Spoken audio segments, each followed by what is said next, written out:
আমিহীন গুনাহগার অতি অসহায়, চলিতে বলিতে কত ভুল ত্রুটি হয় গো, ভুল ত্রুটি হয়। সেসবের খতিয়ান নিও না কো তুমি, এইটুকু করুণা চাই শুধু আমি। এর বেশি চাহিবার আর কিছু নাই, সকলের দাতা তুমি ওগো দয়াময়। সাধ্যের বাহিরে কোনো ঝামেলা দিও না, আপদে বিপদে মোরে কভু ফেলিও না, তুমি কভু ফেলিও না। দয়া করে সব গুনাহ মাফ করে দিও, রহম করিও মাওলা রহম করিও। তোমার দয়াই যেন পার পেয়ে যাই, তোমার দয়াই যেন পার পেয়ে যাই, সকলের দাতা তুমি ওগো দয়াময়। এতটুকু কৃপা যেন মোর প্রতি হয়, মোর প্রতি হয়।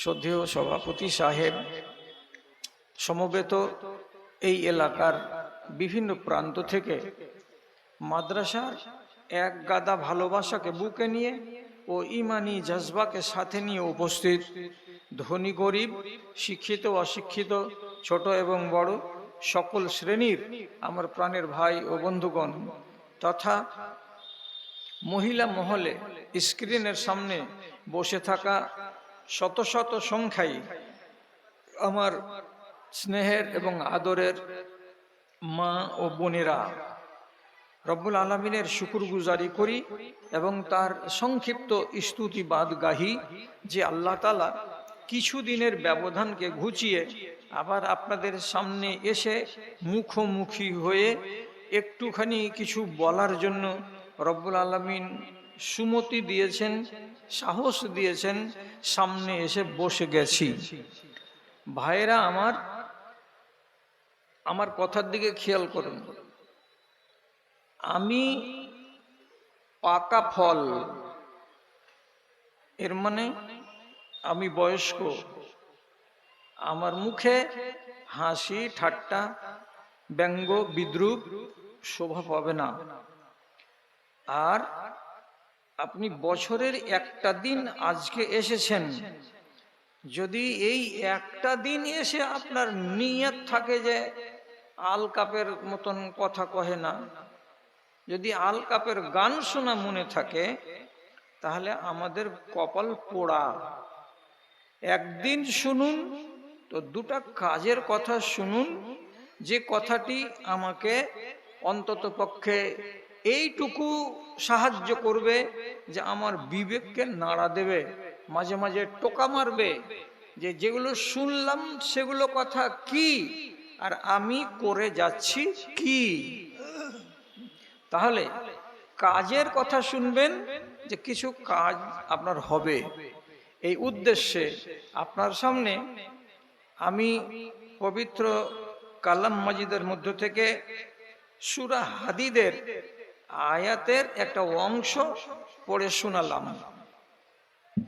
সেই আয়াতটাকে সামনে রেখে জরুরি কিছু কথা, তা হলো এই: বিভিন্ন কানুন দিয়ে, বিধান দিয়ে, পুলিশ দিয়ে, দারোগা দিয়ে দেশে যখন চুরিকে ঠেকানো যাচ্ছে না, তখন বিজ্ঞান আবিষ্কার করলো একটা নতুন জিনিস। সেই জিনিসটার নাম হলো সিসি ক্যামেরা। বড় বড় শপিং মলে ঢুকে গিয়ে আপনি কি নিবেন হাতে করে তো তার দাম দিবেন, আর কোনটা জিনিস আপনি তলে ভরে নিয়েছেন, পকেটে করে নিয়েছেন, কে খবর নিবে? ঠিক সেই রকমই এটিএম মেশিনে টাকা ঢুকানো আছে, কার্ড ভরে টাকা বের করেন। কিছু কিছু লোক এটিএম মেশিনটাকে গোটাই ঘাড়ে করে নিয়ে পালিয়ে যাচ্ছে। চোরের পিছনে পিছনে দৌড়ে বেড়াতে হচ্ছে। সরকার এমন মেশিন আবিষ্কার করে দিল যে সেই মেশিনটা যখন লাগিয়ে দেওয়া গেল বড় বড় শপিং মলে, বড় বড় ব্যাংকের জায়গা জায়গা গেটের মুখে মুখে, তেমনি প্রতিটা এটিএম যেটা আছে যেখানে তার মেন জায়গাতে এটা থাকাতে কি হচ্ছে, যা কিছু তুমি করবে ওই মেশিনে দেখে নিবে, নেয়ার পরে তোমাকে খুঁজে বের করবে। কেন? যে ওর চোখ আছে, চোখ দিয়ে দেখছে কোন লোকটা এলো, কটার সময় এলো, কিভাবে ভাঙলো, কিভাবে চুরি করলো, কোন দিকে পালালো। রেহাই নেই মানুষের এই জামানায়। তাই চুরিটা অন্তত পক্ষে কমে গেছে শপিং মলে, বড় বড় ব্যাংকে আর বড় বড় দোকানে।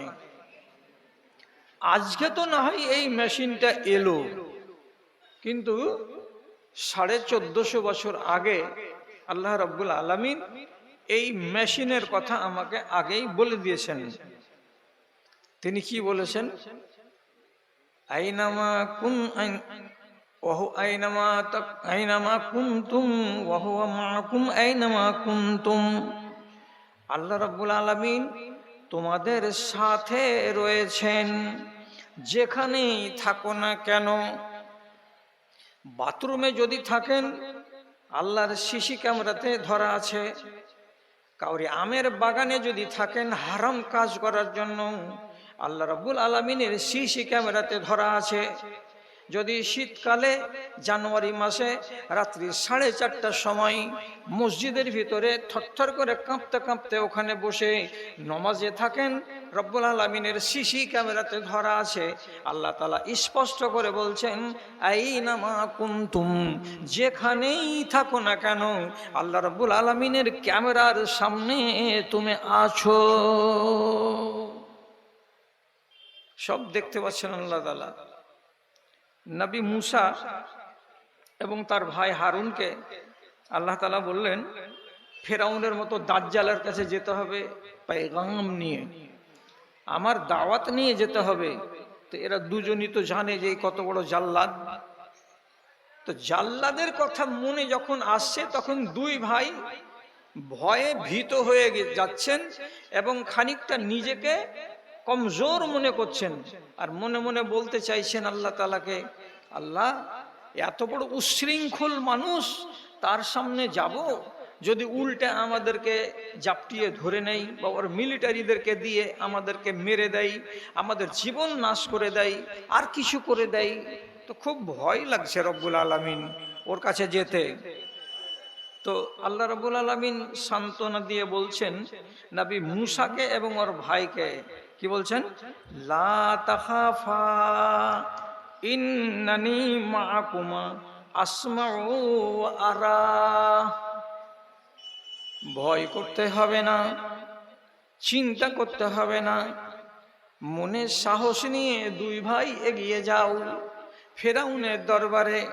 কেন? আমি আল্লাহ তোমাদের দুইজনের সাথে আছি। আরা, এবং আল্লাহ তাআলা বলছেন আমি চোখ চোখ করে তোমাদেরকে দেখছি, আসমাও, এবং আমার কান দিয়ে আমি শুনছি। তোমরা যদি কোনো কথা বলো তো আমার কাছে যেতে দেরি লাগবে না, সেকেন্ডে নয় সেকেন্ডের আগেই আমি আল্লাহ শুনতে পাবো, এবং আমার চোখ এত তেজ যে আমাকে সেকেন্ডও লাগবে না, সেকেন্ডের চাইতে অনেক আগে আমি দেখতে পাবো। যদি তার লাঠিখানা তোমাদের উপরে উঠে তো আমি আল্লাহ দেখতে পাবো যে ফেরাউনের লাঠি তোমাদের উপরে উঠেছে। তোমরা যদি বলো আল্লাহ মদদ চাই, তাহলে আমি শুনতে পাবো সেকেন্ডের ভেতরে, আমি তোমাদের মদদের ব্যবস্থা করে দেব, চিন্তা করিও না। রব্বুল আলামিন সাফ ভাষাতে বলছেন, ইন্নী আসমাউ ওয়া আরা, আমি তোমাদের কথা সবটাই শুনতে পাবো, এবং আমি তোমাদেরকে সব সময় 12 ঘন্টা প্রত্যেকটা মিনিটে মিনিটে তোমাদেরকে দেখতে থাকবো। রব্বুল আলামিন ওকে যদি দেখতে পান, এবং সূরা তহার আয়াতে বলছেন, যেখানেই তুমি থাকো তোমাকে আমি দেখতে পাবো বা দেখি। এ কথাটা যদি আমার আর আপনার মগজের ভেতরে স্থির থাকে, আপনি যদি এই আয়াতটাকে বিশ্বাস করেন, আল্লাহর কসম, আপনি যদি এই কথাটাকে বিশ্বাস করেন যে রব্বুল আলামিন আমাকে দেখছেন, আমি যেখানেই থাকি না কেন, যে হালাতেই থাকি না কেন, তাহলে আপনি বলুন, এই হাতখানা, যে হাতের দ্বারাই আমরা পাপ করি, এই হাত কি পাপের দিকে উঠতে পারবে? এই হাতখানা, যে হাত দিয়ে ঘুষের টাকাকে আমি ধরি, সে টাকাগুলোকে কি এমনি করে ধরতে পারবে? এই হাতখানা, যেই হাতখানা দিয়ে কোনো অচেনা আজনাবি রমণীর আবরুকে লুটার জন্য বাড়িয়ে দিই, তাহলে আপনি কি মনে করছেন এই হাতখানা রব্বুল আলামিন দেখতে পাচ্ছেন না? সবই তো দেখতে পাওয়া যাচ্ছে। তো দেখতে পাওয়া যাচ্ছে, তো তারপরেও কেন আমাদের মধ্যে থেকে পাপ দূরীভূত হচ্ছে না? কেন আমরা এত পাপী? কে পাপী নয়? কোনটা লোক সাধু এই জামানায় খুঁজে বড় পাওয়া মুশকিল। 100টার ভেতরে কোন রকম করে যদি মিলে যায় তো 5টা, বাকি 95টা লোক হচ্ছে আজকের জামানায় দাগী। তাহলে কি তারা কোরআনের আয়াতকে বিশ্বাস করে না? না আল্লাহ রাব্বুল আলামিনের যোগ্যতাকে এরা মানতে চায় না? আপনি কি মনে করেন যে রাতের অন্ধকারে যদি পাপ করি তাহলে আর কে দেখে? আপনি যদি মনে করেন কোন বিল্ডিং এর 7 কোণার ভেতরে আমি পাপ করি, আমাকে কে দেখে? এটা কি আপনার ভাবনাতে আছে? রাসূলুল্লাহ সহিহ হাদিসের ভেতরে বলছেন, কথাটাকে একটু বুঝুন আর মগজে সম্মানের একটা জায়গা দিয়ে দিন, তাহলে আপনার ঈমানটা তাজা হবে। কি? নবীজি বলছেন, ফাইন্নাহু ইয়াসমাউ ইলা দাবিবে নামলাতিন সাউদা আলা সাহরাতিন সাউদা ফি লাইলাতিন সাউদা। তোমার আল্লাহর চোখ কত তেজ, তোমার আল্লাহর কান কত তেজ, তোমার আল্লাহ চোখে কত শক্তি রাখেন, এবং তোমার আল্লাহ কানে কত সূক্ষ্ম সূক্ষ্ম শব্দকে শুনতে পান। তার আইডিয়া হলো এই হাদিসটাই। নবীজি বলছেন, তোমরা ফর্মুলাতে জানো এবং বুঝো।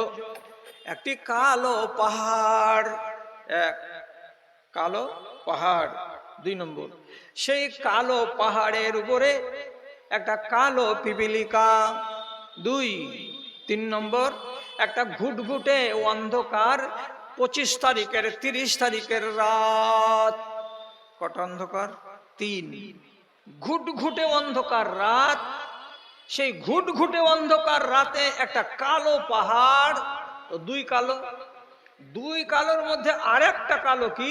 নবীজি বলছেন একটা কালো পিপিলিকা। 3 কালো। তাহলে 3 কালো এক জায়গাতে জমা হয়ে যেতে গেলে কালোটা কত সাংঘাতিক ডিপ হয়ে গেল, আইডিয়া করুন তো।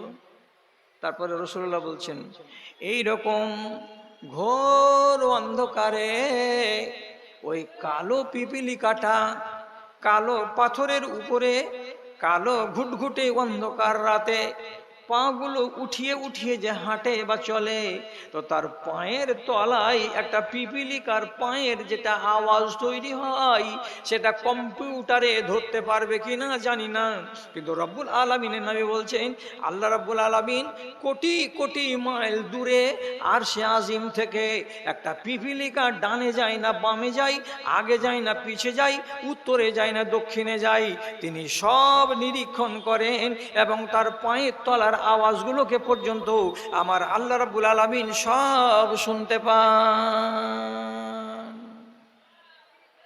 ক্ষমতা দেখলেন? এতগুলো ক্ষমতা কার? তো আমার আল্লাহর। সেই আল্লাহর আমরা বান্দা।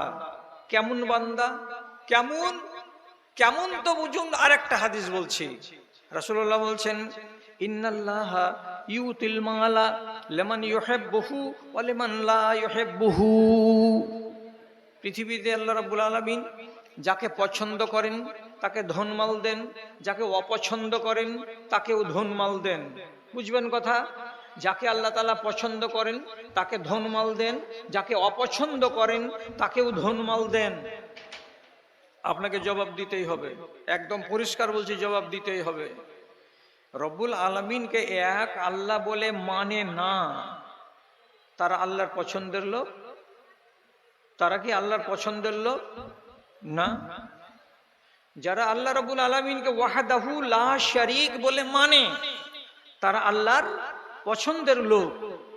তাহলে ধনমাল কে কে পেয়েছে? তো ধনমাল মুসলমানের ভেতরে যেমন কোটিপতি আছে, তেমনি অমুসলিমের ভিতরেও কোটিপতি আছে, নাই?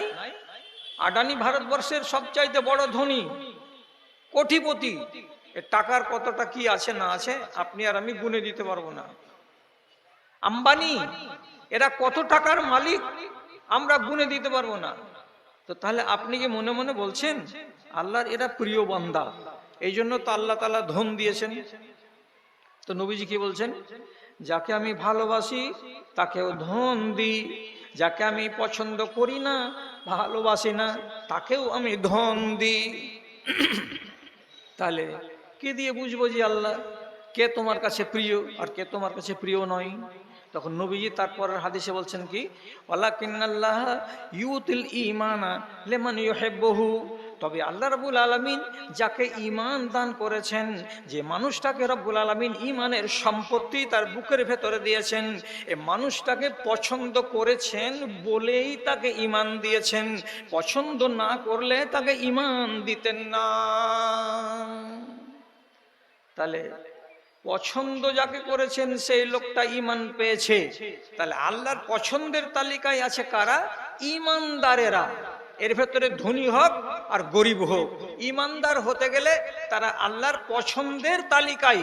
রব্বুল আলামিন চেয়েছেন বলে আপনি ঈমানদার হয়েছেন। আল্লাহ তাআলা যদি না চাইতেন তাহলে আপনাকে কোনো মুশরিকের বাড়িতে জন্ম দিতেন। কিন্তু এটা হলো আমাদের সৌভাগ্য যে আমার মা মুসলমান, আমার বাবা মুসলমান, আর মা আর বাবা মুসলমানের ঔরসে আমাকে একজন মুসলমান করে রব্বুল আলামিন জন্ম দিয়েছেন। আমাকে পছন্দ করেছেন বলে আমি একজন মুসলমান, তার জন্য আমি আল্লাহর শুকরিয়া আদায় করছি, আলহামদুলিল্লাহ। এবার যেটা কাজের কথা, শত চেষ্টা করেও তো আল্লাহ রাব্বুল আলামিন বা আপনি আমি কেউ তো দিতে পারবো না কাউকে ঈমান। পারবো? পারবো না। পারবো না মানে কি? আমার সাথে সাথে চলুন, আমি একটু চেয়ে নিচ্ছি। বাবারে, একটা মোবাইলকে যদি চার্জে লাগান তো 1 ঘন্টা তো আপনাকে ঘাটা দেখতে হবে চার্জ হলো কি হলো না। তা আমি তো আপনার সামনে 10:30টাতে কথা আরম্ভ করলাম, আমাকে 1 ঘন্টা তো বলতে দিতে হবে, তারপরে আপনি এখান থেকে জায়গা বদল করবেন। কথাটাকে খেয়াল করেন, ভালো করে শুনুন। যাকে আল্লাহ পছন্দ করেন তাকে ঈমান দান করেন, তাছাড়া নয়।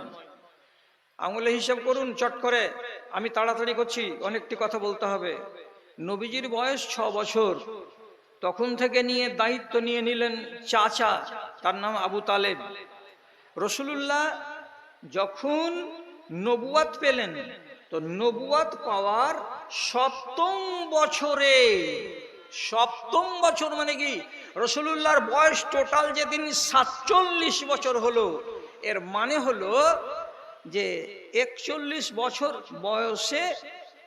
বয়স পর্যন্ত আবু তালেব রাসূলুল্লাহকে ছায়ার মতো করে দেখেছেন, হেফাজত করেছেন। আবু তালেব চাচা, এই লোকটার সামনে কতটি আল্লাহ তাআলা তার নিজের নিদর্শন দেখিয়েছেন যাতে করে তুমি হেদায়েত পেয়ে যাও। 7 বছর বয়সের ছেলেকে নিয়ে রাসূলুল্লাহ আবু তালেব যাচ্ছিল সিরিয়া ব্যবসা করতে। তো সিরিয়ার বর্ডারে এমন এক জায়গায় একটা মাঠে 11 জন 12 জন লোক দলে তারা ছিল, সবাই বিশ্রাম নিতে লাগলো। বিশ্রাম নেওয়া অবস্থাতে ওইখানকার কাছে একটা গির্জা ঘর থেকে পাদ্রী হাঁটতে হাঁটতে এসে এই 11 জন লোককে বলছে, আপনারা আমার ইয়াতে গির্জা ঘরে আজকে দুপুর বেলায় মেহমান হবেন, আমার এখানে খানা খাবেন, আপনারা কবুল? জি কবুল। বেলা 12টা-1টার সময় এই 10 জন লোক গির্জাতে গেল খানা খাওয়ার জন্য। পাদ্রী বারে বারে করে এই 10 জন লোককে দেখছে আর একবার করে সন্দেহ করছে, করার পরে থামতে না পারে তখন জিজ্ঞেস করে বলছে, হাল বাকিয়া আহাদুন মিনকুম, তোমাদের মধ্যে কি কোনো একটা লোক থেকে গেছে যে আমার দাওয়াতে আসেনি? আবু তালেব চট করে বলছে, হ্যাঁ, একটা ছেলে থেকে গেছে 7-8 বছরের। আমরা কোনো জায়গাতে মেহমানি খেতে গেলে বাচ্চাদের নিয়ে যাই না, এই জন্য বালককে রেখে এসেছি ওইখানে, আর আমরা বড় মানুষগুলো এসেছি এখানে। রাহেব বলছে, ওকে নিয়ে আসতে হবে। যখন ফেরত এসে এই 50 মিটার দূর থেকে রসুলুল্লাহকে আবার নিয়ে গেল, খানাতে হাজির করলো, খানা পানি খাওয়া হলো। তখন রাহেব, এটা হলো কাদের? রাহেব হলো ঈসাঈদের মাওলানা। ও তখন ঠান্ডা মাথাতে বলছে, আইয়ুম মিনকুম আকরাবু মিনহু, এই আপনারা 10 জন লোক আছেন, এদের ভেতরে কোন লোকটা এই ছেলেটার সবচাইতে কাছের লোক, একটু আমাকে বলেন তো। আবু তালেব তখন হাত তুলে বলছে, আমি এই ছেলেটার কাছের লোক, আমি হলাম তার চাচা। তখন আবু তালেবকে নিয়ে আর নবী 8 বছর 9 বছরের বালক তাকে নিয়ে একটু পার্সোনাল যাওয়ার পরে বুহাইরা রাহেব, বুহাইরা পাদ্রী আবু তালেবকে আস্তে করে কানে কানে বলছে, বাবা আমি একটা ভালো কথা বলছি, আমার কথাটাকে বেপাত্তা করে দিও না। এইখানে এসেছো ভালো কথা, এখান থেকে ব্যবসা করার জন্য আর ভিতর দিকে যেও না। তোমার সাথে যে বালকটা আছে এ বালককে আগে নিয়ে যেও না। কেন যে আমাদের ভেতরে এত বড় বড় পণ্ডিত আছে, আমার চাইতে যারা বেশি জ্ঞানী, এ বালককে যদি বাজারে দেখে নেয় তো তারা চিনে নিবে, আর চিনে যদি নেয় তো তোমার বাচ্চাটাকে কতল করে দেবে, এরা বাঁচতে দেবে না। কেন দেবে না? এই ছেলেটা হচ্ছে আখেরি নবী, তোমার ভাতিজা, মক্কার মাটিতে জন্মগ্রহণ করেছে, এর নাম হবে মুহাম্মদ। নিয়ে যাও না। আমি সব পড়ে শুনে বলছি, এ বাচ্চাটা কিন্তু নবী, একে আগে নিয়ে যাও না। চট করে বলছে, তুমি কেমন করে জানলে যে এটা নবী? আমি এতদিন ধরে খাওয়াচ্ছি, আমি জানি না, তুমি বলছো এটা নবী।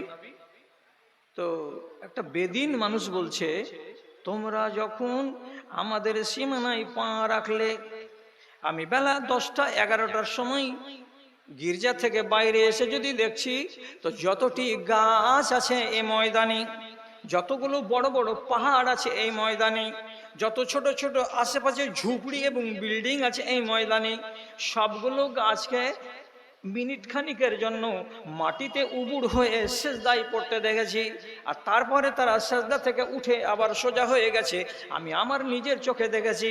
এটা দেখেছি, তখন থেকে আমার মনে সন্দেহ হলো, নিশ্চয়ই নিশ্চয়ই আজকে এই দুনিয়ার মাটিতে কোনো বড় ঘটনা ঘটেছে। তো এখনই জানতে পারলাম যখন এই ছেলেটাকে দেখলাম, এটা যে ছেলে আগামী দিনের নবী, এটা যে হলো রাহমাতুল লিল আলামিন, এর মতো বিশাল ব্যক্তিত্ব আল্লাহ রাব্বুল আলামিন বানি আদমের মধ্যে কাউকেই বানাননি। এত ফজিলতের মানুষটা যখন এখানে পদার্পণ করেছে, তার সসম্মানে এই এলাকার যত গাছগুলো ছিল সবাই সেজদায় পড়েছে। অতএব এটা একজন নবী। মুখ খুলেন, যেটা ভাতিজা, নিজের ভাতিজা, আর তার সম্বন্ধে রিপোর্ট, একে আবার খাওয়াচ্ছে, লালন পালন করছে এই আবু তালেব। তাহলে আপনি বলেন, ওর সামনে হেদায়েতের রাস্তাটা আমার আর আপনার চাইতে বেশি পরিষ্কার কি না? বেশি পরিষ্কার। তারপরে সবুর করেন একটু।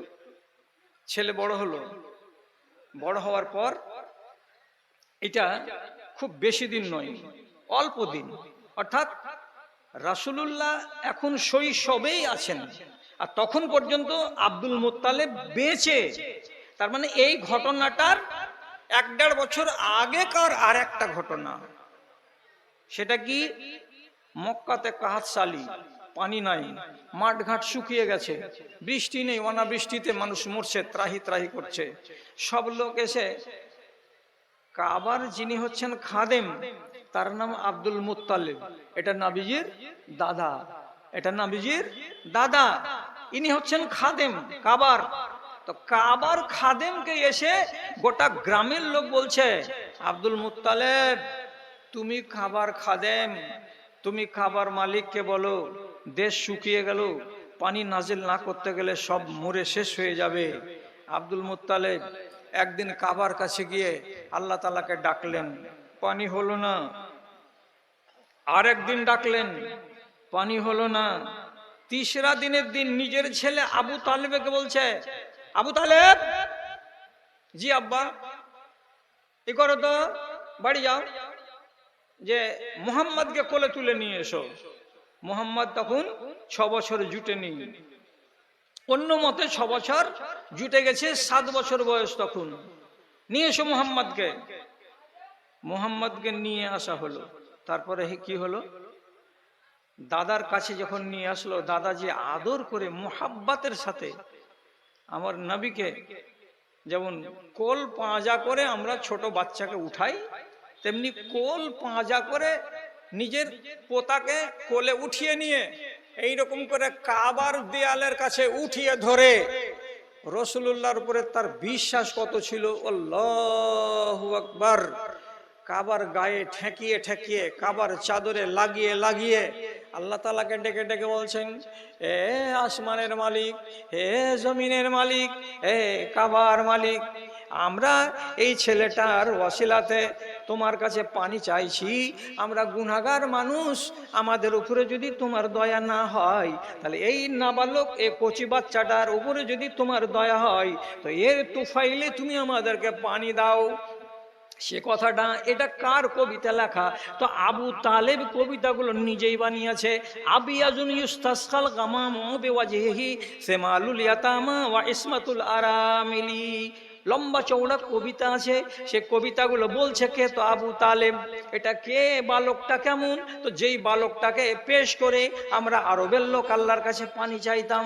এই বালকটা কেমন? তো যেই বালকটা আমাদের এলাকার যত বেওয়া মানুষ থাকে তাদেরকে সেবা করে দেয়, যত ইয়াতিম থাকে তাদের মাথায় হাত বুলিয়ে দেয়। এ করে নবীজির পরিচয় দিচ্ছেন এবং চোখের সামনে দেখতে পেলেন যে আমি কোলে করে নিয়ে আসলাম নবীজিকে আর ধরিয়ে দিলাম আব্বাজি কে।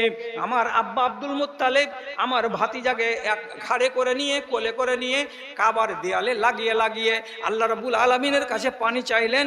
আল্লাহ তাআলা এত পানি দিলেন, এত পানি দিলেন যে মনে হচ্ছে কাবার চারিদিকে পানি আর পানি, পানি আর পানি হয়ে গেল।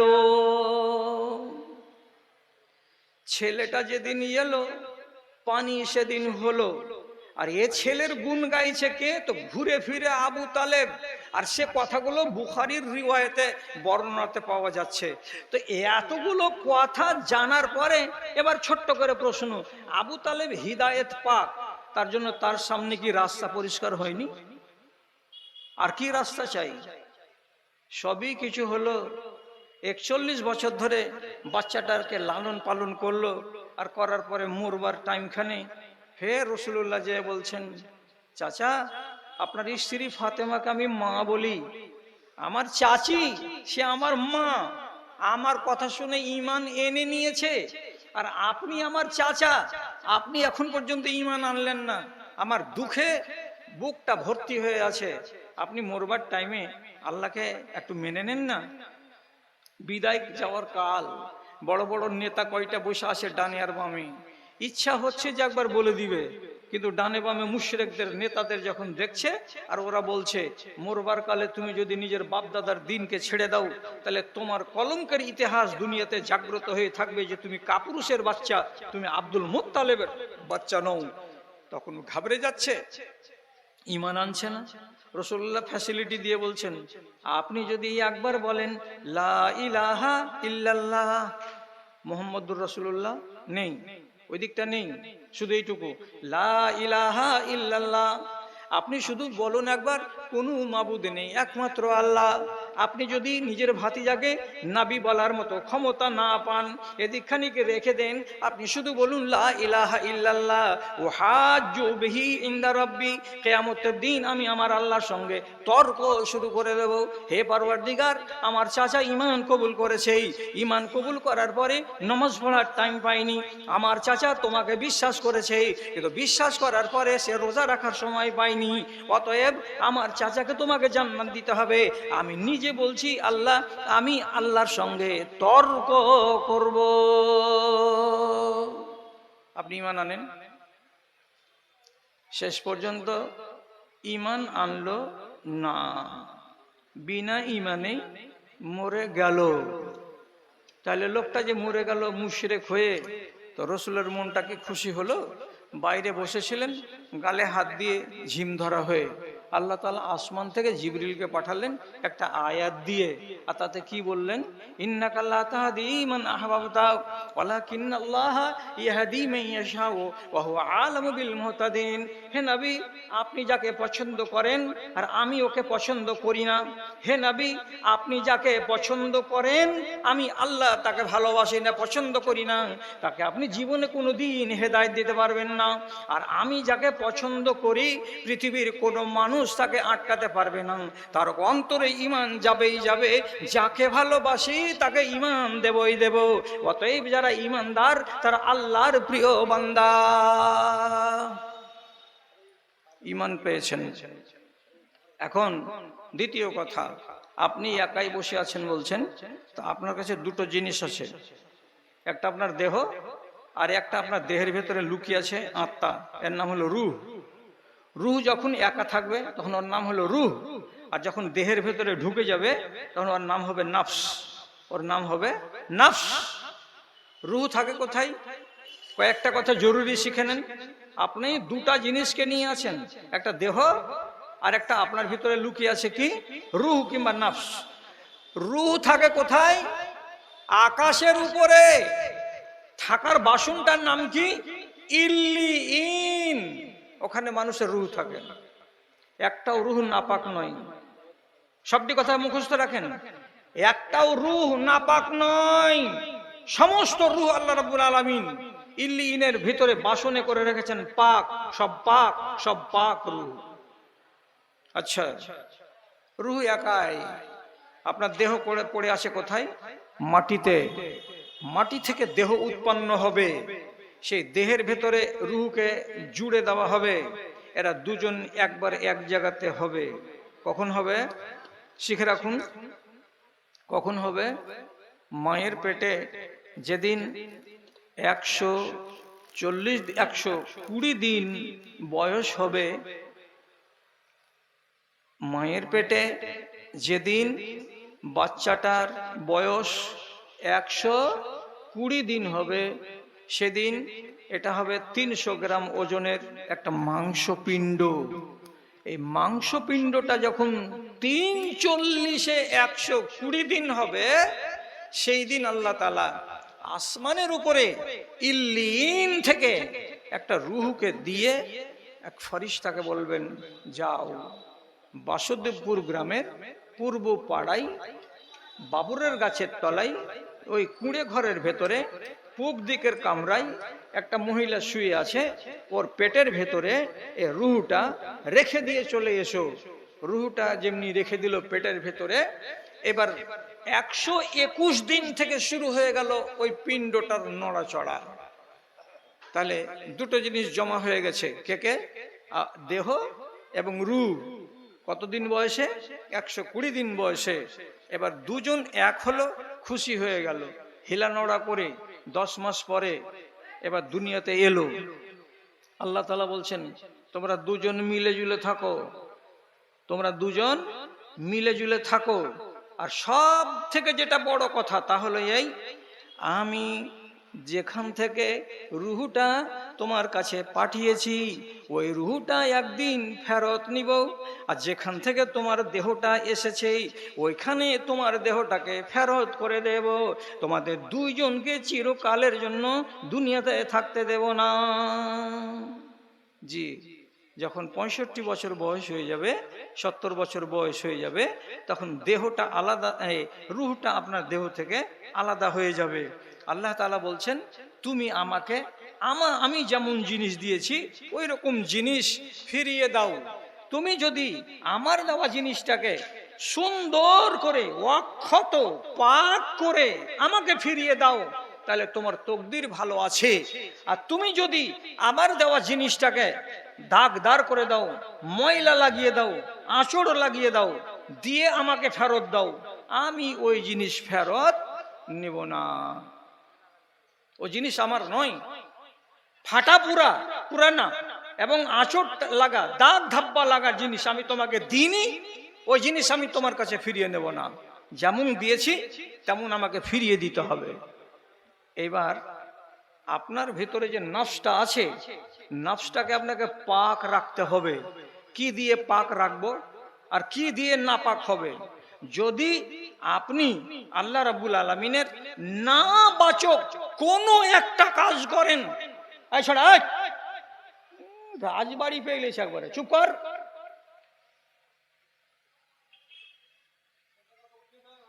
আসলে উঠিয়ে দেওয়া ভালো আছে। মিস্ত্রি হলে কি হবে? কান ইয়ারফোন দিয়ে কথা বলতে হবে আস্তে আস্তে, নাই দূরে চলে যেতে হবে। মাইক চলছে আর এখানে ভদ ভদ ভদ ভদ করছে। হ্যাঁ, বলছিলাম কথাটা কি, কোন নাবাচক একটা কাজ যদি আপনি করেন তো আপনার নফসে দাগ লেগে যাবে। না না কেমন? চুরি নিষেধ না নিষেধ নয়? হ্যাঁ, চুরি করলে দাগ লাগবে আত্মাতে। মদ নেশা নিষেধ, মদ খেতে গেলে দাগ লাগবে আত্মাতে। দাগ যদি লাগে তো দাগদার জিনিস আল্লাহ বলছেন আমি ফেরত নিব না। কেন তুমি ক্ষতি করলে নফসটার? কেউ যদি আপনাকে একটা মোটর সাইকেল দেয়, যে দাও তো ভাই আমি একটু স্টেশন থেকে ঘুরে আসি, আপনি ভালো গাড়ি দিলেন আর গাড়িটাকে 1 ঘন্টা পরে ফিরিয়ে এনে দিয়েছে তো হেডলাইটকে ফাটা, আপনি নিবেন? ফাটালি কেন হেডলাইটটাকে? আমি তোকে কি ফাটালে গাড়ি দিয়েছিলাম? সাইলেন্সারকে বাঁকা করে নিয়ে চলে এসেছেন, ওকে নিবে? যে তোমাকে কি আমি এরকম গাড়ি দিয়েছিলাম? নিবে না। আল্লাহ তাআলা বলছেন, তুমি যদি আমার একটা নিষেধকে নিজের দেহের ভেতরে জায়গা দিয়ে দাও, তাহলে তোমার নফস হয়ে যাবে নাপাক। আর নাপাক হতে গেলে আমি ফেরত নিব না। চিনবেন? চিনবেন? একটা যুবতী বেটি ছেলে, তার নাম হলো জুলাইখা। সবাই চিনেন, নামে নামে চিনেন। এই মেয়েটা হচ্ছে মিশরের সম্রাটের বাড়িওয়ালি, খুব বেশি বয়সের নয়, কম বয়সী মহিলা। এই নবী ইউসুফকে ইন্দারা থেকে তুলে নিয়ে গিয়ে বাড়ি নিয়ে গেল যখন রুমের সম্রাট, তো নিজের বিবিকে বলেছিল, আমি বন্ধা তুমি বন্ধা, আমরা দুজন তো বাচ্চা নেই আমাদের, এই বাচ্চাটাকে লালন পালন করো, আমরা একে বেয়াটা বানিয়ে নিব। লম্বা কথা ছোট করে বলছি। নবী ইউসুফ বড় হলেন, 14 বছর জুটলো না তার আগে তার রূপ, তার গুণ, তার সৌন্দর্য দেখে এ মহিলা মোহিত হয়ে গেল। মোহিত হয়ে যাওয়ার পরে কি বললো শেষ কথা? স্বামী বলছে বড় হতে গেলে একে বেটা বানাবো, আমাদের কাজ দিবে, আর স্ত্রী এর উপরে নাউজুবিল্লাহ ফেদা হয়ে গেল। আর যাওয়ার পরে আল্লাহ কোরআন মাজিদে পরিষ্কার করে লিখছেন, রাওয়াদাতুল্লাতী হুয়া ফি বাইতিহা আন নাফসিহি ওয়া গাল্লাকাতিল আবওয়াব। একদিন সে কি করলো, মনে মনে নবী ইউসুফকে ভালোবেসে ফেলেছে।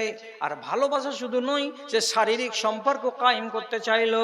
ফাঁকি দিয়ে নবী ইউসুফকে ঘরের ভেতরে নিয়ে গেল, 7খানা দরজা বন্ধ করে দেওয়ার পর বিছানায় নিয়ে গিয়ে তার সঙ্গে নাজায়েজ কাজ করার ইচ্ছা করলো।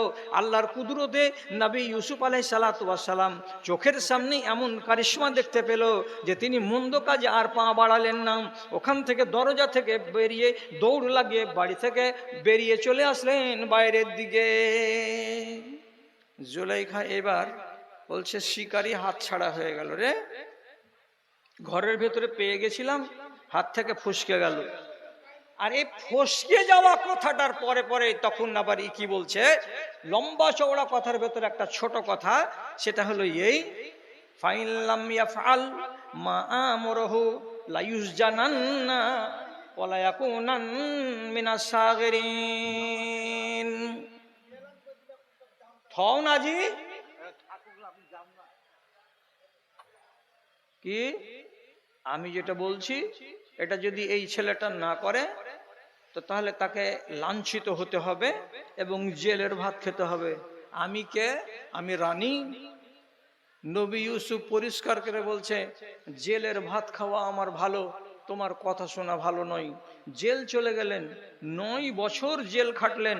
তারপরে জেল থেকে মুক্তি পাওয়ার টাইম এলো, তখন নবী ইউসুফ শর্ত দিলেন ওই রাজাকেই, আপনি যে আমাকে জেল থেকে মুক্তি দিবেন, দিয়ে বের করে আনবেন, তো যেই মহিলা আর যারা তার সাথে যুক্তি করে আমাকে জেলে ভরেছিল তাদের এখন মতামতটা কি আমি জানতে চাই। ওরা কি এখনো আমাকে দাগী মনে করে? যদি আমি এখনো তাদের নজরে দাগী থাকি, আমি জেলেই থাকবো, আমি বাইরে যাব না। তখন বাইরে রাজা সরাসরি ওর বিবিকে ডেকে বলছেন, জুলেখা, তোর কথাতে পড়ে তোকে জেলে ভরেছিলাম, তো বল তুই এই ছেলেটাকে যে বের করব, তো দাগী হিসাবেই বের করব না তাকে নির্দোষ প্রমাণ করে বের করব, দোষটা কার? তখন জুলাইখা বলছে কি, আল আন হাসাল হাক ইন্নী রাওয়াদতুহুল, এখন আজকের দিনই 9 বছর পরে সত্য বিকশিত হয়েছে, আমি হলাম দাগী, ছেলেটা দাগী নয়। ইন্নাহু লামিনাস সাদিকিন, ছেলেটা একেবারে সত্যবাদী আর আমি হলাম মিথ্যাবাদী। এই যে মিথ্যা কথা বলেছিলাম আর মিথ্যা ইচ্ছা আকাঙ্ক্ষা পেশ করেছিলাম, তার জন্য আমার নফসটা গান্দা হয়ে গেছে, আমার নফসটা নাপাক হয়ে গেছে। আর দিয়ে বলছে, ওয়ামা ওবাররে নাফসি ওয়া ইন্নান নাফসা লাআম্মারাতুন বিসসুয়ে, আমি আমার নাফসটাকে, আমি আমার আত্মাটাকে পাক বলছি না, আমার আত্মাটা নাপাক হয়ে গেছে। কেন যে রব্বুল আলামিন যখন মানুষকে আত্মা দেয় তখন তার সাথে সাথে বিবেক দেয়, আর বিবেক যখন বিপথে চলে যায় তখন আত্মাটা তার বিগড়ে যায়। আমার আত্মাটা বিগড়ে গেছিল, আমি তার জন্য আল্লাহ তাআলার কাছে মাপ চাইছি, ক্ষমা চাইছি। আল্লাহ তুমি আমার আত্মাটাকে পাক করে দাও, পরিষ্কার করে দাও। তাহলে কখন নাপাক হয়? যখন আপনি কোনো একটা নাবাচক কাজ করে নিবেন, আপনার আত্মা নাপাক, ফেরত নিবেন আল্লাহ? নিবেন না। আপনি কি করে বুঝবেন যে আল্লাহ আমার আত্মাটা নাপাক কি নাপাক নয়, ফেরত নিল কি নিল নয়? তো দুটো নিয়ম আছে, আপনি একটা জানতে পারবেন, আমিও জানতে পারবো থোড়া থোড়া করে, আর একটা আপনি জানতে পারবেন না। তো যেটা জানতে পারবেন না ওটা আমার মুখ থেকে শুনে রেখে দেন, আর যেটা জানতে পারবেন সেটা মরবার টাইমে জানতে পারবেন। আল্লাহ না করে, আল্লাহ তাআলা আপনার তকদিরে এটা না করে যে আপনার নফসটা কি হয়, নাপাক হয়। কি হবে? তো নাপাক যেটা নফস, ওকে আরবিতে বলা হয় খাবিস। কি বলে? খাবিস। আমরা বলি না সালা খব্বিস, তো খব্বিস কথাটা নয়, আসলে আরবিতে হলো খাবিস, মানে এ হলো নাপাক আত্মা। তো জান যে কবজ হবে মানুষের, তো ফেরেশতা একটা বলি দিবে, আর কিছু মানুষকে আরেকটা বলি দিবে। বলি হবে দুটা, আপনার কপালে আছে একটা, দুটা নাই, কোনো একটা বলি আপনাকে দিবে আল্লাহর ফেরেশতা। তো কোনটা দিবে আপনি শুনে দেখেন তো। ফেরেশতার বলি বলছি আমি। একটা লোককে এসে বিছানাতে শুয়ে আছে মরণের টাইমে, তা আল্লাহর ফেরেশতা এসে ডাক দিয়ে বলছে, ইয়া আইয়াতুহান নাফসুল খাবিসা উখরুজি ইলা গাযাবিল্লাহ, হে খবিস জান, আল্লাহর গজবের দিকে চলো, তোমাকে আল্লাহর গজবের দিকে নিয়ে যাব, তার জন্য আমি নিয়ে যেতে এসেছি। কাকে ডাকছে? নফসকে। নফস মানে কি? রুহটাকে, দেহটাকে ডাকে না। আল্লাহর ফেরেশতারা দেহ নিয়ে যাবে না, আল্লাহর ফেরেশতারা নফসটাকে নিয়ে যাবে, রুহটাকে নিয়ে যাবে। কোথা থেকে এসেছিল রুহটা জলদি করে বলুন? আসমান থেকে। ওখানে আবার পৌঁছে দিতে হবে রুহটাকে। এবার ডাকছে, এ রুহ আয়। ভাষা কি বললো? এ খবিস জান। যখনই খবিস জান বলল, আপনি তো শুনতে পেলেন কানে, আর কানে যখন শুনে নিলেন যে আমাকে মালাকুল মউত ডাকছে, হে খবিস জান, তাহলে আপনি আর ভাবনা চিন্তা করিয়েন না। তখন আপনার জ্ঞান আছে, তখন আপনার নফসটা বের হয়নি। আপনাকে গ্যারান্টি লিখে নিতে হবে কথাটা কি, আমার আত্মা পাক নয়। পাক হতে গেলে আমাকে খবিস বলে ডাকতো না। খবিস বলে ডাকলো, এর মানে হলো কি যে আমার নফস হলো গান্দা। তাহলে জেনে নিলেন মরণের টাইমে আরেকগুলো আওয়াজ আসবে, ওইটা আওয়াজ আপনি আল্লাহর কাছে দোয়া করবেন যেন এই ডাকটা শুনতে পাই। কি বলে ডাকবে? ইয়া আইয়াতুহান নাফসুল মুতমাইন্না উখরুজি ইলা রিজওয়ানিল্লাহ। এ পাক জান, হে পবিত্র জান, আল্লাহর রহমতের দিকে চলো, আল্লাহর রেজামন্দির দিকে চলো। আল্লাহ তোমাকে ডেকেছেন, আমার হাত দিয়ে নিয়ে যেতে বলেছেন, তার জন্য আমি তোমাকে নিয়ে যাওয়ার জন্য এসেছি। তো আল্লাহর রেজামন্দির দিকে চলো, এ কথাটা যেমনি বলা হবে আত্মাটার মনটা এতটা উৎফুল্ল হবে, আত্মার মনটা আত্মাটা এত খুশি হয়ে যাবে যে সেখান থেকে বেরিয়ে যেতে গেলে কোনো ঝামেলা পাকাবে না। কেমন ঝামেলা পাকাবে না? রাসূলুল্লাহ বলছেন, একটা মায়ের কোলে, একটা মায়ের বুকে একটা 6 মাসের বাচ্চা যদি তার স্তনে মুখ লাগিয়ে থাকে আর কোত কোত কোত কোত কোত কোত করে তার দুধগুলোকে টানি, তো 10 মিনিট যদি একটা বাচ্চা তার মায়ের দুধ পান করে, তো 70 থেকে 80 মিলিলিটার দুধ বাচ্চাটা টেনে পেটের ভেতরে করে নেয়। কিন্তু মা তার কিছুই জানতে পারে না, একটু টের পায় না। যেমন দুধটা বেরিয়ে গেলে তার মা জানতে পারে না, তেমনি দেহর ভেতর থেকে রুহটা বেরিয়ে যাবে, কিছুই জানতে পারবে না। ওলামায়ে দ্বীন বলছেন, আপনারাকেও জিজ্ঞেস করছি, ওলামায়ে দ্বীন বলছেন, কোনো মানুষকে কি মরার পরে দেখেছো হ্যাঁ যে তার মুখে মুচকি হাসি লেগে আছে? কথা বলুন, কোনো মানুষকে কি দেখেছো হ্যাঁ মরার পরে কাফন পরিয়ে দিয়েছি, তারপরে ও মরা মানুষটাকে যদি কাফনের ভেতরে মুখটা খুলে দেখছি তো ওর মুখে, ওর ঠোঁটে মুচকি হাসি লেগে আছে? এরকম কোনোদিন কোনো মাইয়াতকে দেখেছেন? অনেক ভাই হয়তো দেখে হবেন। মুখখানা দেখে কি মনে হচ্ছে? যেন হাসছে। হাসিটা কিসের? বড় বড় আলেম দ্বীন বলছেন, যখন আল্লাহর ফেরেশতা তাকে আওয়াজ দেয়, এ পবিত্র জান তুমি চলো, আল্লাহ তোমাকে ডেকেছেন, কথাটা শুনতে গেলে মন ঠান্ডা হয়ে যায় আর আনন্দের জ্বালায় তার ভিতর দিয়ে হাসি বেরিয়ে যায়। আর এই হাসিটা তখন পর্যন্ত বরকরার থাকে যতক্ষণ পর্যন্ত তাকে কবরে না দিয়ে দেওয়া হয়।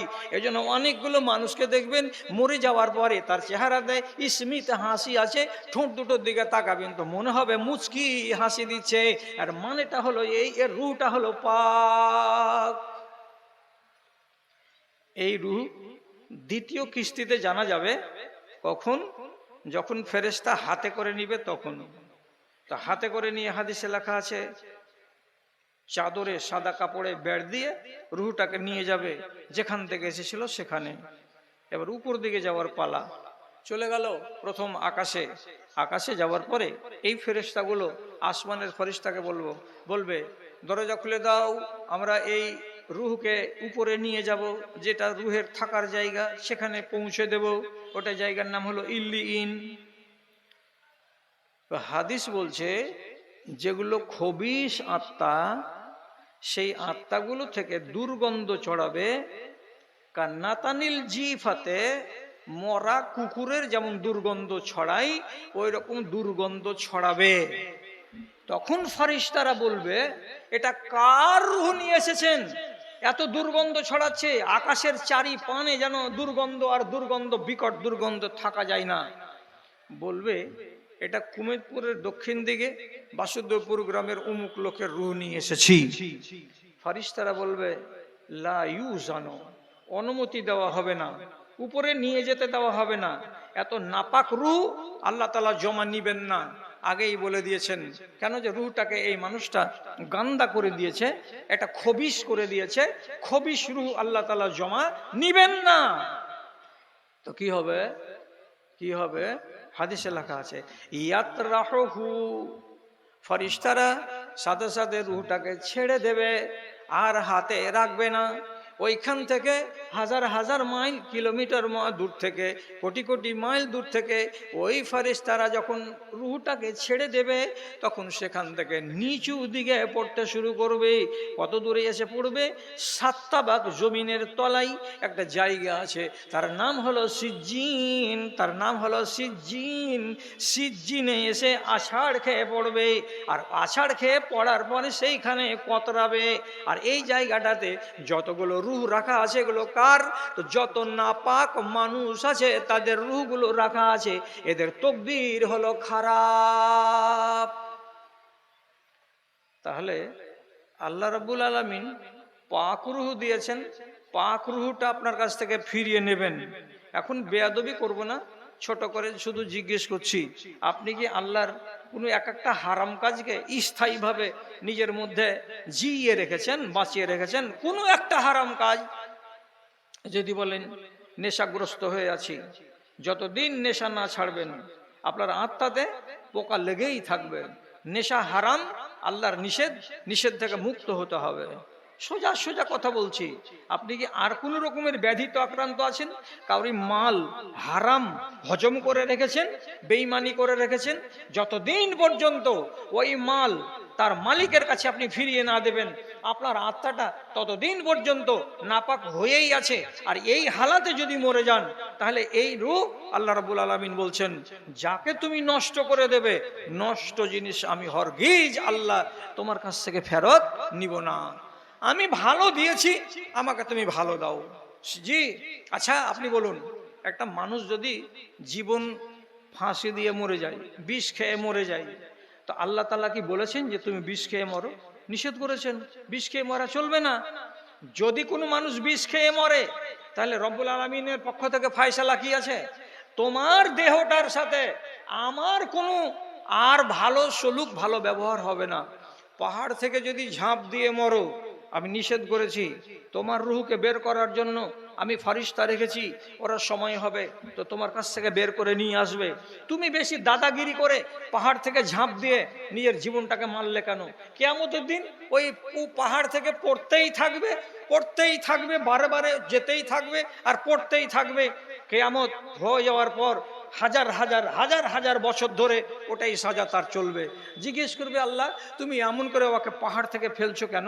বলছে, এই নালায়েক প্রথমত সে নিজের জানটাকে পাহাড় থেকে ফেলেছিল, ফেলে নষ্ট করেছিল। আমি ওকে বলেছিলাম, পাওয়ার দিয়েছিলাম, আমার দেওয়া দেহের ভেতরে তোমাকে মাতব্বরি করার কে ক্ষমতা দিল? কোনো মানুষ যদি বিষ খেয়ে মরে, তো রাসূলুল্লাহ বলছেন সারাটা জিন্দেগি ধরে তাকে ওই পিয়ালাতে করে বিষ দেওয়া হবে। খা আর মর, ফের জীবিত হ, খা আর মর, আবার জীবিত হ, সারা জীবন ধরে তাকে এই কাজ করতে হবে। আপনি বলবেন, আল্লাহ অন্য শাস্তি একে দেন না কেন? বলছে, এই খাবিস নিজের দেহটাকে নষ্ট করেছিল কি দিয়ে? তো বিষ দিয়ে। আমি ওর দেহকে নষ্ট করতে বলেছিলাম, এই দেহ আমি ফেরত নেব না, এই দেহ আমি ভালো করব না, এই দেহকে আমি শুধরাবো না। যদি আপনাকে খুলে বলি, তো খুলে বলি তো আপনাকে সহি কথা বলছি, আল্লাহর ওয়াস্তে জ্ঞান করুন।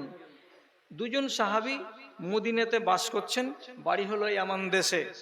তো যিনি হলেন মেন, তার নাম হলো তুফাইল বিন আমর। উনি হলেন হেড, উনার দৌলতে 250-300 জন লোক মুসলমান হয়েছে ইয়ামানের। উনি নিয়ে এসেছেন একজন সাথীকে বন্ধু হিসাবে। তো মদিনাতে আছেন, থাকতে থাকতে থাকতে থাকতে শরীর খারাপ হয়ে গেল। বন্ধু বলছে, আমাকে মদিনার আবহাওয়া শুট করছে না, আমি ফেরত মদিনা চলে যাব ভাই, আমাকে বাড়ি নিয়ে চলো আর আমাকে বাড়িতে রেখে এসো, আমি মদিনাতে থাকবো না। তো ইনি বুঝিয়ে বলছেন, ভাই হিজরত করে যখন নবীর কাছে তোমরা চলে এসেছো, তো রাসূলুল্লাহ যে হিজরতের ফজিলত বলেছেন, তুমি এই নেকিতেই আল্লাহর জান্নাত হাসিল করে নিবে। তুমি রাসূলুল্লাহর দেশকে ছেড়ে অন্য জায়গায় যেও না, সবুর করো, সবুর করো। একদিন গেল, দুদিন গেল, 8 দিন গেল, 10 দিন গেল। আর একদিন নিজেকে আর থামতে না পেরে, সহ্য করতে না পেরে শেষে করলো কি, তুমি আমাকে বাড়ি নিয়ে যাবে না? আমি বারে বারে তোমাকে বলছি আমাকে বাড়ি ফিরিয়ে নিয়ে চলো, আর তুমি আমাকে বাড়ি নিয়ে যেতে চাইছো না। তো ঠিক আছে, আমি যখন এমনিতেও কষ্ট করছি, তো আর ওই কষ্টটা আমি ভোগ করব না, আমি আমার ফায়সালা নিজে নিজেই করে নিব। কি ফায়সালা করলো? একদিন রাতের বেলায় এশা নামাজ আদায় করার পর মসজিদে নববীতে শুয়ে গেল। শুয়ে গেল তো জানে খেদ আছে, বাড়ি যেতে দিবা না, তা ব্যবস্থা আমি করে নিচ্ছি। কি করলো? একটা চোখা তীর নিল। তীর নেওয়ার পরে তার ফলাটাকে পাথরের উপরে ঘুষে ঘুষে ঘুষে ঘুষে খানিকটা তেজ করে নিল। তারপর যত মানুষ ছিল মসজিদে নববীতে নামাজ পড়ে সবাই নিজের নিজের বাড়ি চলে গেছে। এমন সময় এ সাহাবী এশা নামাজের ঘন্টা 1.5 ঘন্টা পরে তীরের ফলা দিয়ে, চাকু ছিল না হাতে আর কোনো অস্ত্র ছিল না হাতে, ওই তীরের ফলা দিয়ে করলো কি, তার নিজের বাম হাতের শাহাদাতের আঙুলের নিচের গিরাটাতে এমনি করে ফলাটাকে জোর করে চালিয়ে দিল। যখন জোর করে চালিয়ে দেওয়া, ব্লিডিং আরম্ভ হয়ে গেল। শুয়ে আছে মাথা দিয়ে চাটায়ে আর ব্লিডিং হতে আছে, আঙুলের মাথা দিয়ে রক্ত ঝরে ঝরে ঝরে ঝরে ঝরে ঝরে কত রক্ত ঝরেছে। এমনিতে দুর্বল মানুষ ছিল আর বেশি বেশি রক্তের ক্ষরণ হলো। কখন যে ঘুমিয়ে পড়েছে, ঝিমিয়ে পড়েছে, আর কখন যে তার নফসটা বেরিয়ে গেছে সে নিজেও টের পায়নি, সাহাবীরা কেউ তার সম্পর্কে জানতে পারেনি। সকাল হলো, পাশে রক্ত জমা, সব ধুয়ে মুছে দিল, লোকটাকে কাফন পরিয়ে কবরে সমাহিত করে দেওয়া হলো। নেক মানুষেরা স্বপ্ন দেখে, স্বপ্নকে অস্বীকার করবেন না। স্বপ্ন শরীয়ত নয়, কিন্তু স্বপ্ন যদি আপনি দেখেন ভালো, তো ভালো স্বপ্নের একটা ফল আছে, ফল। তো যারা ভালো মানুষ হয় তারা ভালো স্বপ্ন দেখে। আর যদি আপনি ফের আল্লাহর কাছে দোয়া করেন, তার একটা লম্বা দোয়া আছে। কোন জিনিস যদি আপনার কাছে জানার থাকে যে আমি জানবো আল্লাহ তাআলার কাছে, আল্লাহ এটা করা কেমন হবে, বিয়ে করবেন, বউ দেখেছেন 2টা, তো কাওয়ামারিটা বিয়ে করবেন আর না খাড়া গ্রামেরটা বিয়ে করবেন, তো ফয়সালা করে উঠতে পারছেন না, তাহলে আল্লাহর সাথে মশওয়ারা করতে হবে। মশওয়ারা কেমন করে করব? একটা লম্বা দোয়া আছে, এখন বলতে গেলে অনেক টাইম লেগে যাবে। সেই দোয়াটা বলে 2 রাকাত নামাজ পড়ে যদি পারেন, তো যে মসজিদে গিয়ে নামাজটা পড়বেন সেই মসজিদে দোয়া করে নামাজ পড়ে আপনাকে কিছুক্ষণ শুয়ে থাকতে হবে। আল্লাহ তাআলা আপনাকে স্বপ্ন দেখাবেন, 1 দিনে, 2 দিনে, 5 দিনে, 7 দিনে। তারপরে আপনি ছেড়ে দেন আমলটা করা। একদিন না একদিন না একদিন আপনার সামনে এমন সিচুয়েশন আসবে বা এমন একটা আপনি স্বপ্ন দেখবেন রাতের বেলায়, যে স্বপ্নটার ফল এমন দাঁড়াবে যে আপনি ফয়সালা করতে পারবেন যে এটা করব না এটা করব। বুঝাতে পারলাম না? তো বুঝাতে পারলাম না তো আপনাকে বুঝাই।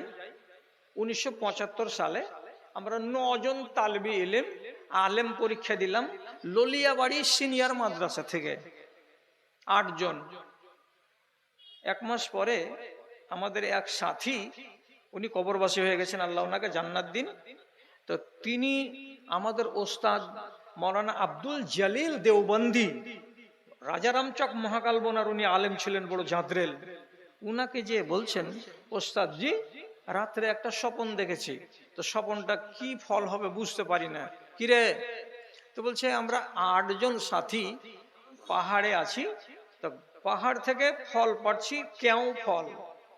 তো 7 জন আমরা ডালি হাতে করে চলে এলাম, আর আরেকজনকে ডাকছি, এই চলাই চলাই না, তো ও থেকেই গেল, ডালি ওর হাতে দেখতেও পেলাম না, আমরা নিচে চলে এলাম, তোকে খুঁজেও পেলাম না। তো চিনতে পারছো যে ওটা কে ছিল? কিছু এটা উল্লেখ করতে পারছি না যে ওটা কে থেকে গেল, কিন্তু একজন থেকে গেল আমাদের।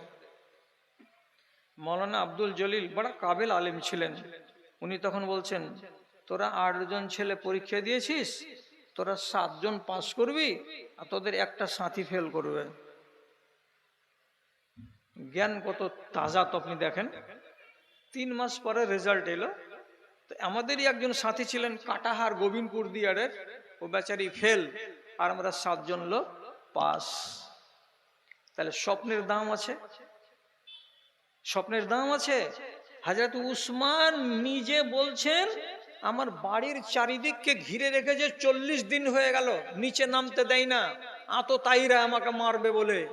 তো যেদিন উনি শহীদ হবেন সেদিন বলছেন তিনি নিজের সাথীদেরকে, আজকে রাত্রে স্বপ্ন দেখেছি, আমাকে আমার নবী বলছেন, হে উসমান, আজকের দিন গিয়ে সন্ধ্যাবেলায় তুমি আমাদের সাথে ইফতার করো। আমার সাথে ইফতার করবে আবু বকর, আমার সাথে ইফতার করবে উমর, আর আমি তোমাকে ডাকছি উসমান, তুমি আজ সন্ধ্যাবেলায় আমাদের সাথে ইফতার করবে। কথাটা যখন হযরত উসমান জানতে পারলেন স্বপ্নের মাধ্যমে, তখন তিনি নিজের বিবিকে জানিয়ে দিয়ে বলছেন, বিবি রিমসা জেনে নাও, আজকে আমার বিদায়ের দিন। কেন বিদায়ের দিন? রাসূলুল্লাহ আমাকে স্বপ্নে দেখালেন আমি ইফতার করছি কার সঙ্গে? আজকে সন্ধ্যার পর নবীজির সঙ্গে। এর মানেটা কি? আমার মরণের টাইম এসেছে, আমি আর বেঁচে থাকবো না। যারা উগ্রপন্থী আমার বাড়িটাকে ঘিরে রেখেছে তারা আজকে নিশ্চয়ই কাজ ফাইনাল করে নেবে। আর কথাটা তাই হলো। বেলা 10টার সময় 40 দিন তার বাড়িকে ঘিরে রাখার পর সেদিন বেলা 11টা 10টার সময় হযরত উসমানের দ্বিতলের উপরে চড়ে নিয়ে উগ্রপন্থীরা তাকে জিন্দগির মতো মেরে দিল, শহীদ করে দিল। হযরত উসমানের স্বপ্নটা অক্ষরে অক্ষরে ঠিক হয়ে গেল। তো স্বপ্নের কথা বলছিলাম। এইবার বন্ধু 8 দিন পরে তুফাইল বিন আমর আদ-দৌসি রাতের বেলায় স্বপ্নে দেখতে পাচ্ছেন তার ওই সাথীকে, বন্ধুকে, যাকে 8 দিন আগে মাটি দিয়ে দিয়েছেন। তো স্বপ্নে দেখা হয়েছে, তো তিনি জিজ্ঞেস করে বলছেন, কাইফা আনতা ইয়া সাদিকি, বন্ধু কেমন আছো? কি অবস্থায় আছো বন্ধু? কবরে কি হয়েছে তোমার?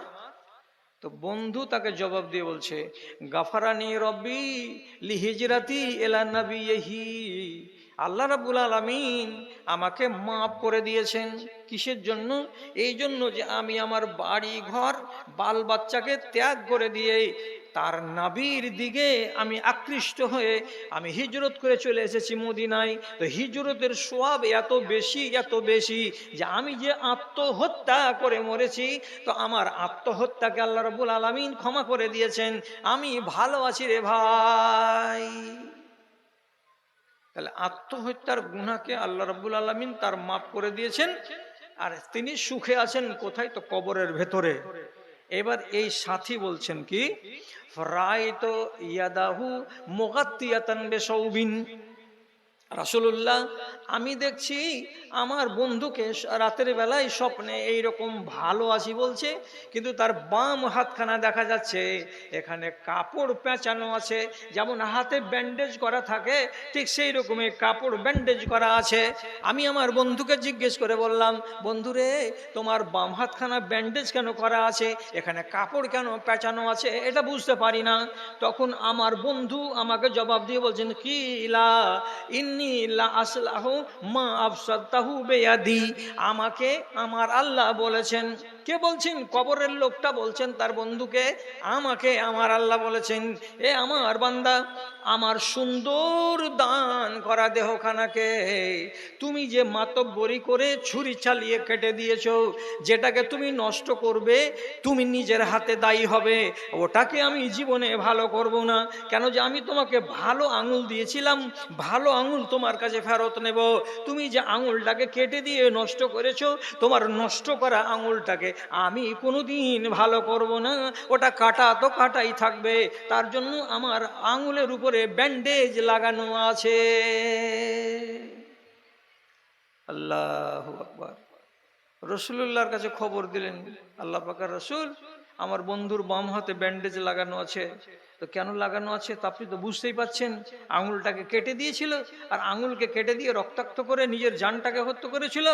সুতরাং আল্লাহ রাব্বুল আলামিন তাকে বলেছেন, আমার বান্দা নিজের দেহকে যদি নষ্ট করে আমার দান করা জিনিসকে, তাহলে আমি ওই রকম জিনিস আর ফেরত নিব না। তখন রাসূলুল্লাহ বলছেন, সুবহানাল্লাহ, ব্যাপারটা এই এতদূর ঘটনা? হ্যাঁ, এতদূর ঘটনা। তখন আল্লাহর রাসূল কি করলেন, ওখানে বসে বসে দুটি রিওয়ায়েত আছে।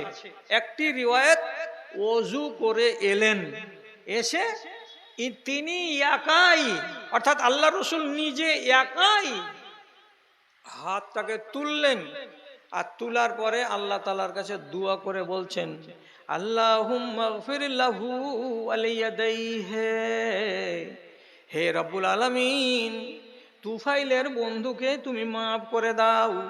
তুমি যেমন তাকে মাফ করে দিয়েছো, তার হাত খানাকে ও রব্বুল আলামিন তুমি মাফ করে দাও। সারা দেহটা যদি ক্ষমা পাই, মালিক তার আঙুলটা কেন ক্ষমা পাবে না? আমি তোমার নবী দোয়া করছি, আল্লাহ তুমি তার হাতখানাকেও ক্ষমা করে দাও, তার হাতখানাকেও তুমি মাফ করে দাও। এই কথা বলে রাসূলুল্লাহ দোয়া করলেন, দোয়া ওখানে শেষ হয়ে গেল, সেদিনের মতো ঘটনা শেষ। তারপর 5 দিন 7 দিন 8 দিন পর তুফাইল ইবনে আমর আদ-দৌসি উনি বলছেন, আমি আমার বন্ধুকে রাতের বেলায় স্বপ্নে দেখেছি। কেমন দেখেছো? তো বলছি, সারাটা দেহ যেমন ঠিকঠাক আছে, বাম হাতে যে ব্যান্ডেজ দেখেছিলাম 8 দিন আগে, সে ব্যান্ডেজ আর হাতে নাই। ব্যান্ডেজ খোলা আছে, যেমন স্বাভাবিক হাত থাকে তেমনি স্বাভাবিক হাত আছে। তখন বুঝতে পারলাম যে আমি যে দোয়া করতে বললাম আল্লাহ পাকের নবীকে, নবী যে দোয়া করলেন, তো তার ভাঙাচুরা হাত বা কাটা হাত আল্লাহ তাআলা ভালো করে দিয়েছেন। তো এই দিকখানি থেকে আমি আপনাকে শিক্ষা এটাই দিতে চাইছি যে আপনি যদি আপনার দেহকে নিজে নষ্ট করেন, তো রব্বুল আলামিন বলছেন তার জন্য তুমি দায়ী, এটাকে আমি ঠিক করব না। আর আপনি যদি আপনার আত্মাটাকে নষ্ট করে দেন, তাহলে নষ্ট অন্তরকে বা নষ্ট আত্মাকে আল্লাহ তাআলা বলছেন আবার ইল্লিনের মতো জায়গাতে আমি জায়গা দেব না, তোমাকে ওইখান থেকে ফেরত পাঠাবো কোথায়? তো সিজ্জিনে। আর সিজ্জিনে তুমি যদি চলে যাও, তাহলে সব দুনিয়ার মুসলমানকে জানিয়ে দাও, যতগুলো আত্মা সিজ্জিনে যাবে ওই আত্মাগুলোকে আবার জোড়া লাগাবো। কবে জোড়া লাগাবো? যেদিন ইসরাফিল বাঁশিতে ফুঁক দেবে, তখন আপনার দেহটা মাটি থেকে আবার বেরিয়ে আসবে। আর যেমনি বেরিয়ে আসবে, সঙ্গে সঙ্গে সেই দেহের ভেতরে গিয়ে আবার আত্মাটা জুড়ে যাবে। তাহলে আপনি হিসাব করে বলেন, আগে ছিলেন আপনি আর আত্মা দুই জায়গায়, আল্লাহ তাআলা মিলানেন মায়ের পেটে, তারপরে দুনিয়াতে থাকলাম 60 বছর, আল্লাহ তাআলা আবার তাকে আলাদা করে দিলেন। কবরে থাকলাম কতদিন? 1000 বছর। 1000 বছর থাকার পরে যখন কিয়ামতের দিন আবার উঠবো, তখন রব্বুল আলামিন বলছেন আবার জোড়া লাগিয়ে দেওয়া হবে। ফের জোড়া হয়ে গেলাম আমরা। এবার কোন আত্মা নিয়ে আপনি হাসরের মাঠে খাড়া হলেন? সোজা সোজা কথা, আত্মাটা এলো কোনখান থেকে? সিজ্জিন থেকে। তো সিজ্জিন থেকে যে আত্মাগুলো আসবে, এ তো লেখাজোখা কথা। আর লাল বাতি যেমন জ্বলতে গেলে বোঝা যায় খাতরা, আগে যাওয়া যাবে না। সবুজ বাতি জ্বলতে গেলে যেমন জানা যায় আগে যেতে গেলে কোনো অসুবিধা হবে না, তো ঠিক সেই রকমই যে কোনো মানুষের দেহের ভেতরে এই যে খবিশ আত্মাটা নিয়ে হাসরের ময়দানে খাড়ো হবে, তার লক্ষণ ঝকঝক ঝকঝক করে দেখতে পাওয়া যাবে। আর এই লক্ষণ অনুযায়ী আল্লাহ রাব্বুল আলামিন আপনার আর আমার আর সারা দুনিয়ার মানুষের জন্য একটা কার্ড পাঠাবেন, একখানা করে কার্ড সবাই পাবে। আপনি পাবেন, আমি পাবো, আপনার বাপ পাবে, আপনার মা পাবে, আপনার 14 গোষ্ঠী পাবে, সবাই কার্ড পাবে। কার্ডখানাকে না বলা হয় সাহিফা। এটা আপনি ডান হাতে পাবেন, এটা আপনি বাম হাতে পাবেন, এটা আল্লাহ তাআলা জানেন। তবে আল্লাহ কি করে দিবেন? এত তাড়াতাড়ি ভাগ হয়ে যাবে। লক্ষ লক্ষ কোটি কোটি মানুষ যেখানে দুনিয়া থেকে জিন্দা হয়ে হাসরের মাঠে গেছে, কে ভালো আর কে মন্দ সব আল্লাহ রাব্বুল আলামিনের নখদর্পণে আছে। কার অন্তরের ভেতরে খবিশ আত্মা আছে আল্লাহ দেখতে পাচ্ছেন, জানতে পাচ্ছেন। তার আত্মার দিকে দেখে আল্লাহ তাআলা একগুলোর হাতে লাল কার্ড ধরিয়ে দেবেন আর একগুলোর হাতে সবুজ কার্ড ধরিয়ে দেবেন। যারা যারা লাল কার্ড হাতে করে হাসরের ময়দানে খাড়ো থাকবে, হিসেব বাঁকা, হিসেব বাঁকা, হিসাব সোজা নয়। কেন? কোরআন মাজিদে কি লেখা আছে? ফাম্মা মান উতিয়া কিতাবাহু বিশিমালিহি। ছেড়ে দাও ওটা, ছেড়ে দাও, ছেড়ে দাও, অতটি আমার আটা আসবে না। যাও, কয় টাকা আছে? বাকি থাকলো দিয়ে দিবা মাদ্রাসার সেক্রেটারিকে। হ্যাঁ চল, লিখে নিবে, লিখে নিবে। আচ্ছা ঠিক আছে, দোয়া করে দিছি। আচ্ছা, ফাম্মা মান হয়ে গেল, হয়ে গেল যে। হ্যাঁ জানি, তোমাকে আমি জানি। আচ্ছা, আল্লাহ ভালো করবে। আচ্ছা, ফাম্মা মান উতিয়া কিতাবাহু বিশিমালিহি। যে মানুষের বাম হাতে লাল কার্ড ধরিয়ে দেওয়া যাবে, সেই মানুষটা সঙ্গে সঙ্গে কপাল চাপড়াতে শুরু করবে। হায় আল্লাহ কি হলো, হায় আল্লাহ কি হলো। শুরু খেলা। অন্তরকে যদি, অর্থাৎ নিজের নফসকে যদি গান্দা করে দেন, আপনার খেলা শুরু হয়ে গেল। লাল কার্ড হাতে করে দিয়েই হায় আল্লাহ, হায় আল্লাহ। এটা আচ্ছা ঠিক আছে, আরেকটা। আচ্ছা, কিনে নিবে। আচ্ছা আচ্ছা, যারা আপনারা বর্তমানে হাজির আছেন, দুটো কথা শুনেন। এক গুচ্ছা চাবি পাওয়া গেছে, তো মনে হচ্ছে কোনো ভাইয়ের বাড়ির চাবি আছে, তো চাবিটা এইখানে টেবিলে জমা আছে। আপনারা দোকানের চাবি হবে, হ্যাঁ দোকানের চাবি, অনেকটি চাবি আছে। তো যার চাবি হবে আপনি নিজের পরিচয় দিয়ে এখান থেকে চাবিটি নিয়ে যান। এক, দুই, কার কাছে থাকবে? আচ্ছা, মৌলানা নাজিম সাহেব, মৌলানা আব্দুর রশিদ সাহেব রাহিমাহুল্লাহ, হাফেজাহুল্লাহ, ইনার কাছে চাবিটা থাকবে। আপনারা যার চাবি আছে চাবিটা নিয়ে যাবেন। এক কথা, জি পরিচয় দিয়ে। দুই নম্বর কথা, মাংস ভান্ডারিতে বেশি হয়ে আছে, তো সকালবেলায় সে মাংসগুলোকে বিক্রি করা হবে। তো মাংস যারা যারা আপনারা নেবেন, খুব জানা কথা এটা যে আগেকার রেট থেকে কিছু অবশ্যই একটু না একটু কম হবে, সুবিধাতে পাবেন। তো যাদের যাদের প্রয়োজন আছে আপনারা সকালবেলায় সময় মতো এসে এই মাংসটা এখান থেকে নিয়ে যাবেন। দুটো কথা হয়ে গেল। এবার 3 নম্বর কথা হলো এই, যেটার দিকে ইশারা করা হচ্ছে বারে বারে, তো সেই কথাটা আর না বলে পারলাম না। মেজরিটি মানুষ আপনারা মজলিস ছেড়ে চলে গেছেন। এখন যে কটা লোক আপনারা বেঁচে আছেন, আমাদের হাতে আছে 12টা বাজতে 15টা মিনিট বাকি। এই 15টা মিনিটের ভেতরে আপনাদের কাছে আমার আবদারটা হলো এই, প্রত্যেকটা দাদাকে বলছি, প্রত্যেকটা ভাইকে বলছি, আপনি আপনার এই এলাকায় এই যে আপনি আলোর ব্যবস্থা করে রেখেছেন, যেটা আপনার বাল বাচ্চাগুলোকে জ্ঞানের আলো দিবে, সেই আলোর এই পাওয়ার হাউসটাকে বাঁচিয়ে রাখতে হলে আপনাকে এগিয়ে আসতে হবে আল্লাহর ওয়াস্তে, অল্প কিছু টাকা নিয়ে হতে গেলেও। কথা বুঝতে পারলেন? আর একটা কথা বলছি কি, আমার কথাটার দিকে খেয়াল করেন, আমার কথাটার দিকে খেয়াল করেন। সেটা হলো এই, কারি যাও চলে গেছে, তুমি আছো, ব্যাগটা হাতে করো।